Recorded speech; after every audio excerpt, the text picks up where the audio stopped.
So I do a book show in Much, where talk to different, do what? A book show. Oh. Talk to different people about fave books that you've read and how it's inspired you, or what you learned from it, or something like that. Mm-hmm. So do you have a book that that comes back to you every once in a while?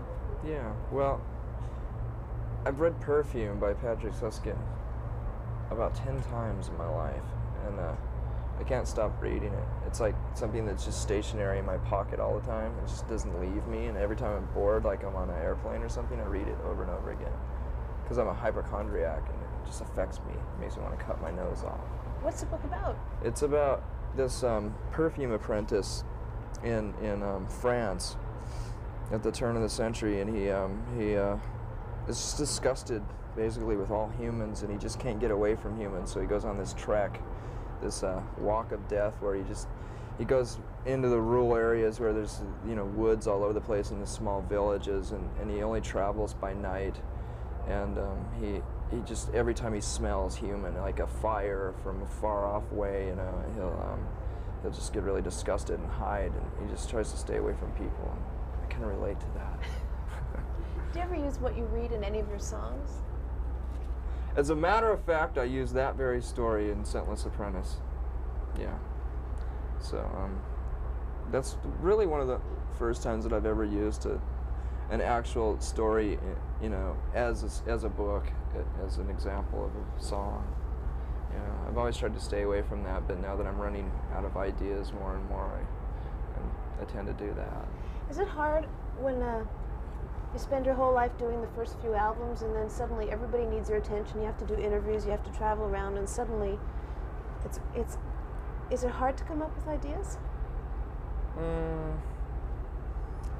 I don't know. I've just noticed that people expect more of a thematic angle with our music. They always want to read into it. And before, I was just using pieces of poetry and just garbage, just stuff that just would spew out of me at the time. And a lot of times when I write lyrics, it's just at the last second because I'm really lazy. So, and then I find myself having to come up with explanations for it, So I thought I'd, prevent that this time and actually have an explanation for some of the songs at least. There's a lot of baby references in all the songs. I didn't think there would be, but you have like wombs, babies, baby's breath, baby throw up, baby throw up? Baby, there's baby everywhere. Lying. This is obviously have become a huge part of your life. It has been a part of my life before Courtney was even pregnant, though. I've always been just fascinated with medical texts and charts, and I guess I secretly want to be a doctor or something. I don't know, or a person that works in a cremation factory. I don't know. I've always liked anatomy. Ever since I was a little kid. When I first got that little model of the Invisible Man, or the Visible Man. It's just something I really like. And since I've become a big rock star and made a bunch of money, I found this place in the Mall of America in Minneapolis that sells nothing but medical stuff. It's a medical supply store that they've offered to the public. It's really great. I bought all these fetuses and anatomy men and charts and stuff, and it was like a dream come true. Because I've always been really poor, and if I could find something like that in a second-hand store, I'd barely have enough money to buy it. And a lot of times I couldn't buy that stuff, so I just went on this rampage of buying all this stuff. And I think I've overused it, for like pictures for the album, and I don't know. I just went overboard on it. The old saying that you can't buy happiness. You think that's true? Well, yeah, you can't buy happiness. I mean, that made me happy for a little while. But, I mean, I was just probably almost just as happy with, I don't know, I look back on going to secondhand stores and stuff like that and finding a little treasure like that. And that actually meant more to me because it was more of a stab in the dark in a way, because you didn't know if you're going to be able to afford it, and you don't know what you're really looking for, and when you find it, it's more special to you rather than having $1,000 and going into a store like that and just buying the whole store. It's not as special. because you've achieved so much success, I mean, so quickly, so surprisingly, you've had a baby, you're married. What excites you now? My baby and my marriage. I don't know. I still like playing too. Yeah. I mean, Chris and Dave and I haven't changed at all. I mean, believe it or not, we get along just as well as we ever did. You know, we're just as the same passive aggressive people as we used to be. You know, we never fight. And when we're pissed off at each other, we just hold it under our breath and have respect for one another in that way. You know, it's easier to work that way. You know, because we have a mission, I guess. How do you personally cope with having relationships, private relationships that are always being scrutinized publicly? It must be really difficult. Well, it is, but I mean, I still have a lot of the same friends that I used to have, so they don't seem to mind, and that isn't ever really exposed too much. You know, no one writes about how me and my friend Dylan walked down the street and did whatever, but yeah, but they rip apart you and Courtney. They love to do that. Yeah, I don't know why, but we're just I don't know. I guess like my ego could be talking right now, and I could say, well, we're interesting people, but I think we're just easy scapegoats. It's just, it started with something, and then, people just pick up on it and carry it along, and we turn into cartoon characters, and there's nothing I can do about it, really. I can threaten to sue, and try to bring up libel laws and stuff like that to people that write shit like that about us, but if you've ever looked into that, it's pretty much a lost cause. You have to have a lot of money to do that, and I could spend the money that I earned last year all on fighting the Vanity Fair piece, and they'd end up winning because they have more money, so there's a magazine in Canada that incorporates itself for each issue, and then it goes bankrupt on each issue so that it could write whatever it wants and no one could ever sue them. Wow, that's a pretty smart thing to do. Yeah, yeah, it is. That kind of reminds me of how a lot of stations in the States got a hold of our new album, but it was like someone had anonymously sent them like 5th generation cassette copies of our new album, and in order for them to play it, they started on the weekend at 5 o'clock, like on Friday nights. That way they could play it throughout the rest of the weekend without having a counsel, sue them. And I don't know, that's kind of smart, It's free publicity for you anyway. Ultimately, the album's going to come out. That's true, but the thing is that there's been so much controversy about how bad the record sounds, and how lo-fi it is. And to hear it like that compared to all the other songs that were on the radio that night, it really disgusted me. And it pissed me off because it sounded terrible. It sounded really, really bad. And then everyone that heard it that weekend is going to say, yeah, you're right. Okay, the stories are true. Then the Ron album really sucks, and I'm not going to buy it, So it just kind of bothered me. But we took care of it. What'd you do?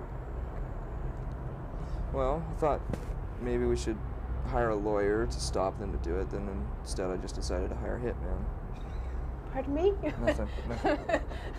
Erase that. No, we just called them up on Monday and told them to stop.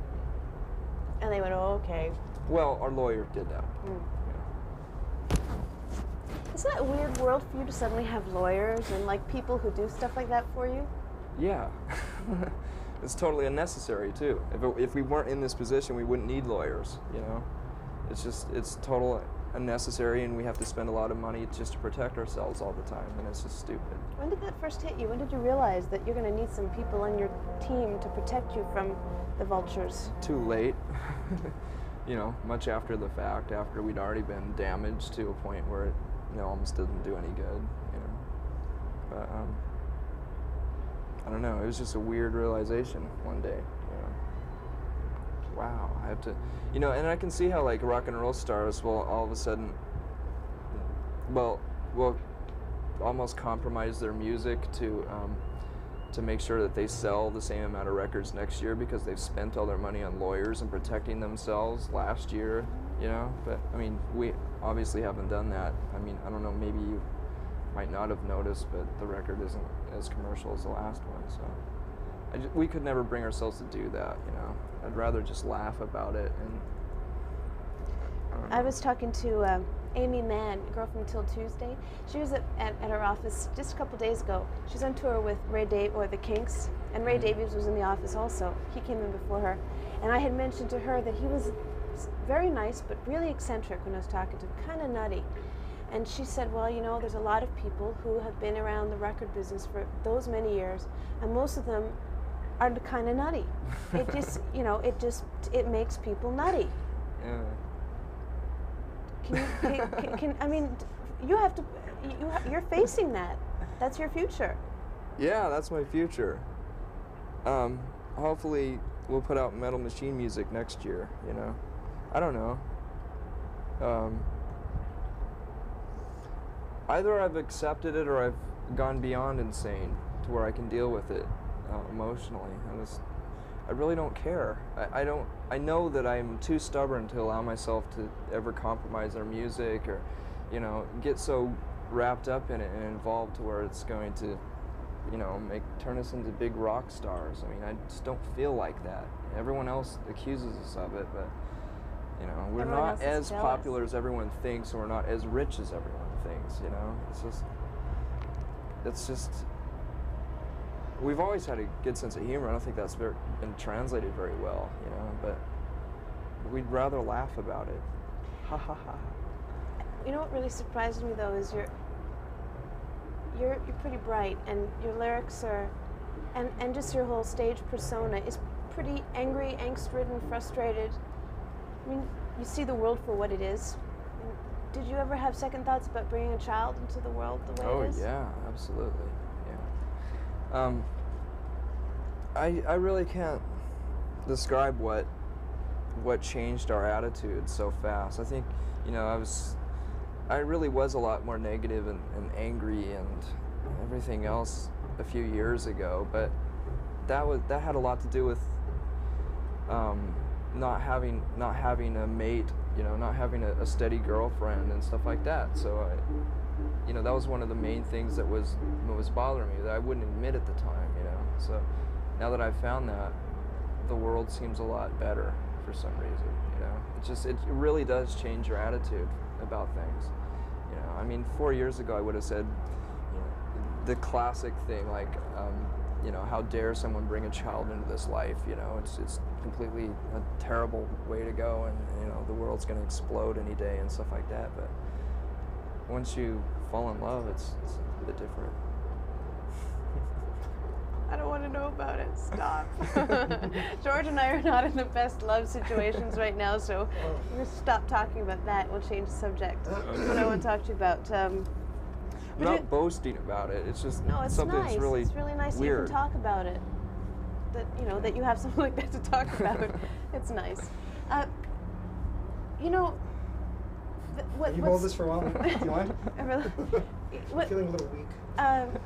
You know that this whole grunge thing, that this in quotations grunge, all I want to know is, where did the term come from? I have no idea. I think some of the rumors are that Jonathan Poneman said it one time sarcastically, and it just caught on. Who's that? He's one of the head honchos at Sub Pop Records. No one set out to market this music as that. You know, just, you know, that's what happens when the media catches on. You know, they have to call it something. I like it as much as new wave. I would have been proud to be a new waver, you know, 15 years ago. Oh yeah, well, we were about the same age. I was into new wave, absolutely. Do you think you have some of the same? Is there anything the same between your music and new wave? I think so. Like what? Well, like, you know, new wave was just a progression from punk rock and a mutation of punk rock, you know, and it was more commercial, more palatable, you know.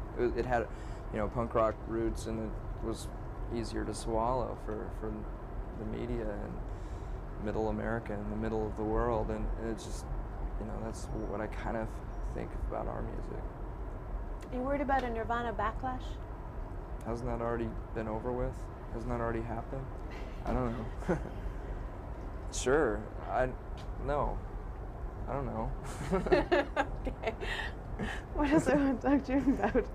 But we're getting more new wave as the days go by. I think we're going to reinvent new wave and bring back breakdancing. I'd really like to bring back new wave and breakdancing. You know, meld it to something. I don't know. That's what our new music is sounding like. We're using a lot more effects boxes, and we haven't resorted to skinny ties, but we're gonna. I think our music's. You know, this album's like the closing of the chapter of the formula we've been using. You know, it's like grunge is really kind of boring for us. You know, it's something we can't deny, and we're not gonna stop playing the old songs live. Whoops, and but you know. Our tastes are just changing so rapidly that we're really experimenting with a lot of stuff, and it might get too indulgent and be really embarrassing for the next album, but we can't put out another album, and this is just like the last chapter of 3-chord grunge music for us.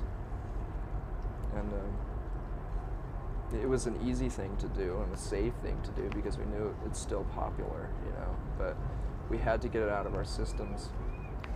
How come you are so nice, and you seem so comfortable with yourself? Something must have really happened in the last couple of years. Is it just falling in love? No. What happened? I've always been a nice guy. Maybe you were afraid to show it before. How's that? Well, what? I don't know. You've never met me before. I never met you before, but I know that other people who have had the opportunity to interview, and they said, oh, he hates doing interviews. He's not going to want to talk about anything. Well, and I said, well, you know, whatever. Who knows? And you're just like exactly the opposite of. It just depends on what mood I'm in, really. Yeah, I'm kind of a moody person, and a lot of times when someone has had the chance to talk to me, I've probably been on tour, or I've probably gone through an exhausted time where I've talked about myself for hours and hours, and this week I haven't had to talk about myself very much, so lucky probably me. more cooperative. I think one of the interesting things about Nirvana that you don't really talk about that much is that you're very concerned about sexism. I like that. That's good. So how do you make people aware of that problem? By writing songs as blunt as Rape Me. Having to resort to doing something like that is almost embarrassing because people didn't understand when we wrote a song like about a girl or Polly, and having to explain that and having misunderstandings about it, I decided to write Rape Me in a way that was just so blunt and obvious that it's like no one could deny it, you know, no one could read into it any other way, you know, although some people have actually, because some of the lyrics in it, some people have thought that maybe it has something to do with my disgust with the media and the way they've treated us and stuff like that, but it's not true. That's not what the song's about at all. It's just my way of, in a sarcastic way almost, of like just saying how obvious do we have to be, you know. And I guess we don't talk about those kind of things that, you know, that are really important to us because I don't want to be thought of as like nothing more than a PC band, you know. I mean, we're entertainers. You know, that's what music is, and so it's really hard to, you know, step over the lines, you know. It's that you have so much power because that camera's on you, and right, you can use it. Yeah, well, we try to use our power. I mean, we really have been effective in certain ways, like being associated with this organization called FAIR, and I can't remember it right now because I have a mental block of exactly what it stands for, but it's something like, shit, I can't remember. but they're an organization who looks at the injustices that are they look at the details that surrounds certain issues and certain stories that have been reported in magazines and newspapers like USA Today, who tend to, you know, look over a lot of the facts, and they're pretty much a leftist organization that tries to protect people in certain areas, you know, and they supposedly try as hard as they can to, you know, to deliver the truth. And So, you know, we've done benefits like that for like No on 9 benefits to try to stop Portland's anti-gay laws that they were trying to pass, and we did a Bosnian benefit and stuff like that. And, you know, it doesn't seem like much, but, you know, we raised like $50,000 for the Bosnian rape victims, you know, and that's a lot more than we could have done griping about it and talking about it in interviews and like maybe putting out a fanzine. You know, there's nothing wrong with doing stuff like that, but, you know, we're using the tools that we have, you know, and we're being effective as much as we can. But we still don't want to be too political at the same time, you know, because it's just kind of embarrassing to do that. Or, you know, you get a lot of ridicule for it. Yeah, but you're doing what you believe in, and that's the most important thing. Well, it's hard not to, you know. I mean, if you're put in this position, what are you going to do? You become a Republican or something? You know? Just to protect what you've earned, big deal. Mm.